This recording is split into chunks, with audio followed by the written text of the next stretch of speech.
एक पुरानी पहाड़ी गांव में अरहान नाम का एक बहादुर लड़का रहता था।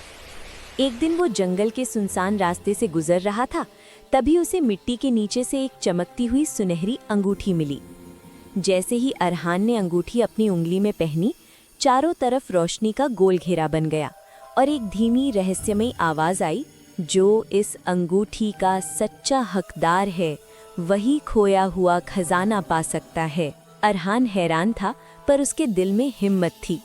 अंगूठी उसे रास्ता दिखाने लगी। कभी हवा में चमकीली निशानियां बनती, कभी जमीन पर रोशनी की लकीर।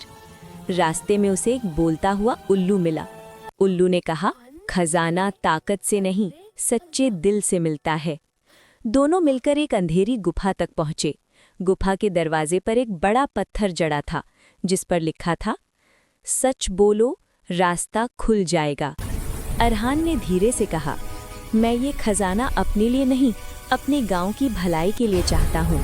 तुरंत दरवाज़ा चमक उठा और अपने आप खुल गया। अंदर एक बड़ा सुनहरी संदूक रखा था, लेकिन उसके अंदर सोना चांदी नहीं, बल्कि एक चमकती हुई किताब थी।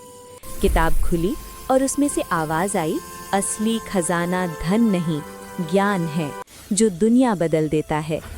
रोशनी फैल गई, गुफा चमक उठी, अंगूठी हल्के से चमकी और अरहान के दिल में नई हिम्मत भर गई।